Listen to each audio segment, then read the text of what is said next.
আসসালামু আলাইকুম everyone, welcome to my channel. আজকে আমি আপনাদের সাথে শেয়ার করব পুলি পিঠার রেসিপি, দুধ পুলি পিঠার রেসিপি। আশা করি আমার রেসিপিটি আপনাদের ভালো লাগবে। ভালো লাগলে আমার রেসিপিটি দেখতে থাকুন। আমি পুলি পিঠাটা সম্পূর্ণ চালের গুঁড়া দিয়ে তৈরি করব। প্রথমে আমি 1 কাপ নারিকেল কোরানো নিয়েছি, হাফ কাপের একটু কম গুড় নিয়েছি, 3 চা চামচ গুঁড়া দুধ, হাফ চা চামচ ঘি, 2 টুকরা দারচিনি, 2 টুকরা এলাচ থেতো করে নিয়েছি, একটা তেজপাতার অর্ধেক, সামান্য পানি দিয়ে পুলি পিঠার পুর তৈরি করে নিয়েছি। 1 চিমটি লবণও ব্যবহার করছি এখানে আমি। সব উপকরণ দিয়ে আমি একটা পুলি পিঠার পুর তৈরি করে নিয়েছি। আমার পুরটা তৈরি শেষ। এখানে আমি 1 কাপ চালের গুঁড়ার আটা করে নিয়েছি। আটাটা ভালোভাবে গরম থাকা অবস্থায় আমি মুথে নিয়েছি। এখন আমি ছোট ছোট লিচি কেটে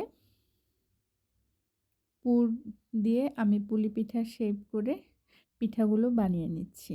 এখানে অনেকে হাতে নকশি করে বা সাজ দিয়েও করা যায়। আমি এখানে হাতে নকশি করে নিচ্ছি।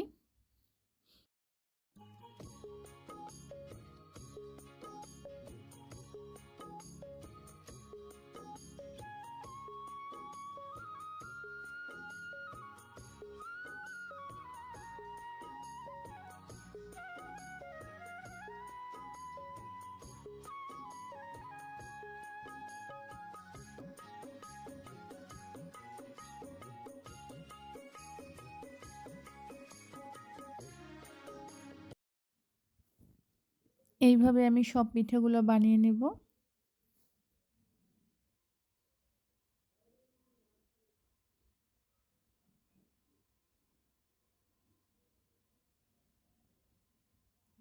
পিঠা নকশি করার জন্য আমি এখানে কাঁটা চামচও ব্যবহার করছি।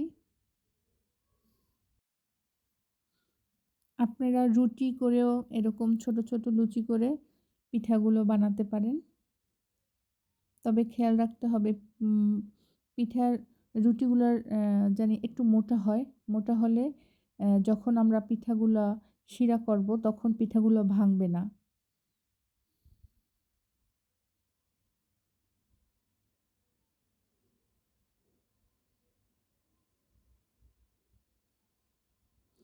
যেমন আমরা চালের রুটি করি, সেই রুটিটা পাতলা করি। এই রুটিটা একটু মোটা করে আমরা করব।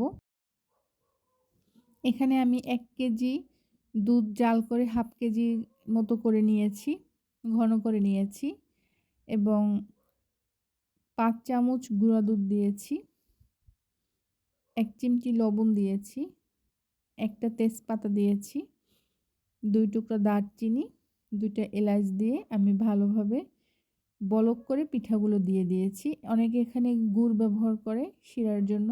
আমি এখানে হাফ কাপ পরিমাণ চিনি দিয়েছি। হাফ কাপেরও একটু কম হবে। আপনারা ইচ্ছে করলে হাফ কাপও দিতে পারেন। আমি একটু কম দিয়েছি। দেখেন আমার একটা পিঠাও ভাঙেনি। খুব সুন্দর হয়েছে পিঠাগুলো। আশা করি আমার মতো করে আপনারাও বাসায় একবার হলেও ট্রাই করবেন। আমার দুধ পুলি পিঠার রেসিপি শেষ তৈরি করা।